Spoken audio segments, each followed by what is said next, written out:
Hi, everybody. Welcome to our Week 1 Open Recap Show presented by R.A.D. I'm Sean Woodland.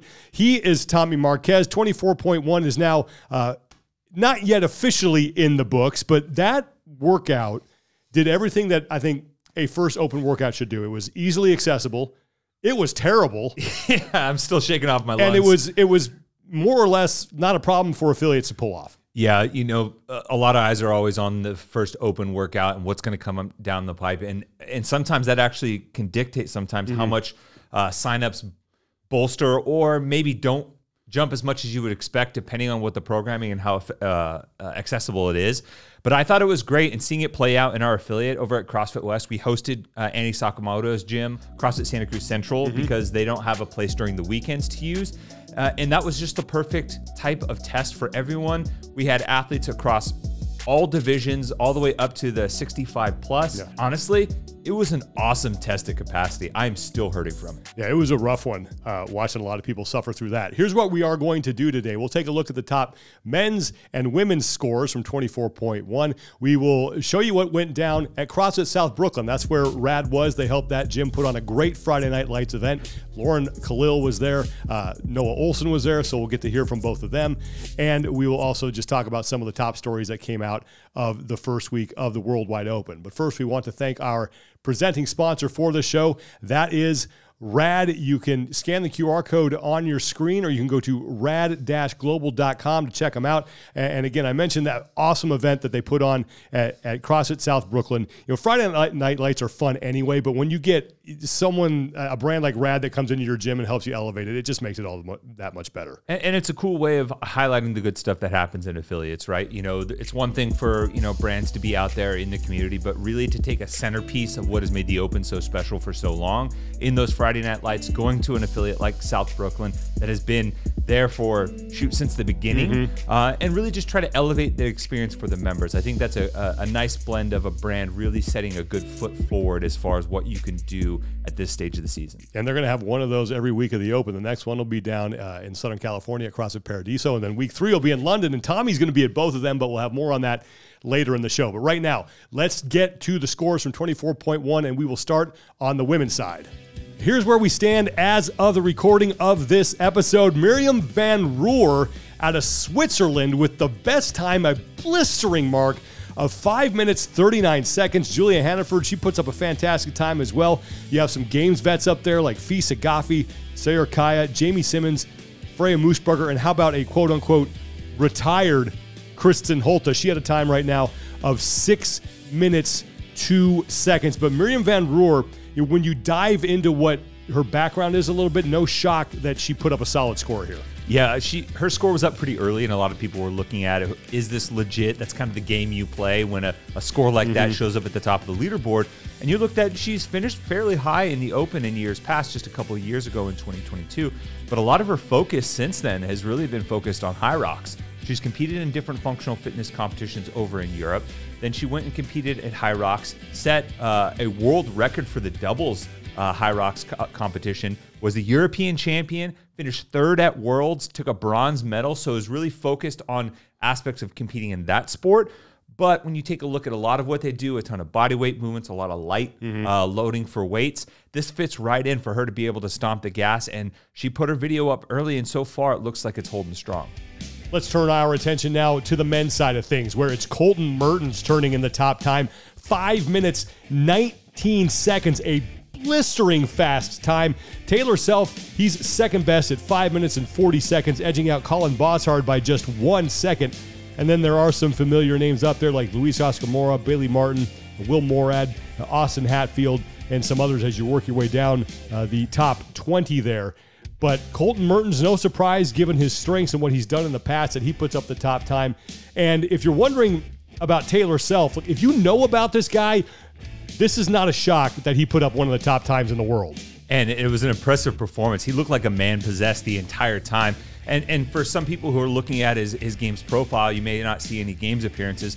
But for anyone in the know, this is an athlete in Taylor who, despite having to work through some injuries that kind of derailed his season a couple years ago, he is someone that a lot of people feel has had the games caliber type capacity and work ethic for quite some time. He's just been waiting for that opportunity to finally show it. He came up just a few spots short at semifinals back in 2021. He was then, after that, when we had the last chance qualifier, just 2 spots away from qualifying then. So just came up short, and he was training alongside some athletes like Jason Hopper, who he knows really well. And this could be the opportunity finally for him to break through. And credit to him for going head-to-head with Dallin Pepper and just destroying that. I don't think I've seen anyone do burpees like that in quite some time, and there looked like no signs of slowing. He was going to go unbroken, stayed low to the dumbbell the entire time, and man, what a way to kick off the season if you're going to make your first games appearance. Some other cool things that we got to see in week number 1, we got to see Dave Castro back for an open announcement. I mean, that was a long walk to get through the entire explanation of that workout, but it was awesome having Dave back, and we really got a great throwdown between 2 of the best men in the world, 2 big rising stars on the women's side in Alexis Raptis and Alex Gazan. But Jeff Adler, and I said this on the broadcast, the speed at which he came out is why, as easy as he made that look, is why people have unrealistic expectations when it comes to how they're going to perform on a workout, because he absolutely smashed it and he made it look easy. And he did it without really any feedback from other athletes and watching them go and maybe spending a lot of time really digging into it to give his performance. You look at some of the performances that came after that, Adler basically just had to pin their ears back and go, and he was alongside someone like Brent Fikowski, who very different style of athlete, so you're not necessarily going to get to play off of that too much, but still going head to head, he was able to increase his speed as he went throughout and make some adjustments on his cadence for the burpee. And I think this is just a nice reminder for people, like, hey, we didn't get to see him in the offseason the same way that we had in years past, but you know what? There's a reason why he's the reigning fittest man on earth, and he showed it going head to head with 4 of the sport's best. And one thing that has continued this year, and this is because of the change that was made recently about scores aren't hidden anymore on the leaderboard pending approval. They go up the second that you enter them, is that we saw big scores and videos to accompany them go up early and often here. Yeah, and all those athletes deserve credit. Like, the 2 that we just mentioned with Taylor and Miriam being the overall leaders. Miriam has a video on her performance on her page that you can go watch and vote on right now. Taylor did it live, head-to-head with Dallin Pepper. You take a top 5 fittest man on the planet right now, and I'm going to take you to task on the very first open workout live for everyone to see. And what does he do? He just absolutely destroys it. Then you go and see athletes like Chandler, Noah, all put their performances out there. And this is kind of a cool byproduct of this new system where, yeah, the open maybe doesn't mean as much for the top athletes unless you're either trying to A, win a workout, which is some prize money, or B, finish in the top 3 and try to take some prize money from the overall leaderboard. But the byproduct of that is you get some really cool performances from athletes who are like, yeah, you know what? I can put it out there. I'm not too worried about getting this quarterfinals. The top 25% is a drop in the bucket for me. So you know what? I'm going to give some people to talk about early on in the week. And we saw some top scores that have held throughout the weekend as early as Friday. We mentioned Friday Night Lights and what R.A.D is doing over the next now 2 weeks of the Worldwide Open. Last Friday night, they were at CrossFit South Brooklyn, did a takeover of that gym. They brought Noah Olson in. They had a great time there, brought a DJ. I think they had a food truck, all kinds of stuff. Really made it a great experience for the affiliate members and the athletes who were visiting as well. Lauren Khalil was on site, and here's what went down at CrossFit South Brooklyn. Thanks, Sean and Tommy. It is so exciting. The best way to kick off week 1 for the CrossFit Open here at CrossFit South Brooklyn. You could see that there's so many people. They're bringing families. They've got t-shirts, pizza, and then over here, this is where they're having the brief before the heats start, going over standards, expectation, and then any last tidbits that these athletes are going to need before they hit the competition floor. This affiliate, it's been around since 2007, and they're expecting almost 100 people to be out here every week for Friday Night Lights. They've got disco balls, they're cheering each other on, and there's a special appearance from R.A.D athlete Noah Olson. He's been out there cheering the athletes on, making sure that they can get those final reps within those last couple of seconds to ensure that this is the best open of the year. Affiliate owner David Osario says that it's been a slow and steady build over the years, but having this community here is especially important being in a big city. CrossFit is the methodology, it's our anchoring point. Community is the expression. So for us, it's like professional, inclusive, effective, and fun. And if we hit those 4 pillars, people stick around. They have fun, they find their third space here, they find their community. I think especially in New York, it's really easy to be alone in a crowd. So, you know, we very much want to have that kind of small town community feel here where people care about each other, know each other. It's a very warm space. And that's why we've been so successful. Well, Friday Night Lights, I think, is an extension of our kind of normal Saturdays and our kind of weekend classes. So although, like, you know, it's obviously not Saturday, people come ready to have fun. Like, they're really looking forward to this. We've been talking this up for weeks now. Like, the community will do it. I don't have to do very much. They're going to come. They're going to bring their A game. They're going to bring the excitement, enthusiasm. We'll just play some good music. We got the gym all lit up, ready to go. And just we set the stage for them. That's it. They do the rest. Something else that's making 24.1 here at CrossFit South Brooklyn extremely unique is they teamed up with R.A.D. We caught up with Adam Klink. He is the head of community and partnership in the U.S. and he said doing something like this really brings us back to our CrossFit grassroots. The Open is the most special time for these CrossFit gyms, and we just want to be able to celebrate with the gyms and their communities. Like, this should be one of the most special nights of the year for these gyms, and we just want to play a small part in it. These guys put in a lot of hard work day in and day out for the community, so really this is just a way for us to say thank you for doing as much as they do for their community. There's something about the whole gym community coming together, people from other class times where they all come under one roof and cheer everybody on. It's almost like a celebration of everybody's hard work throughout the year.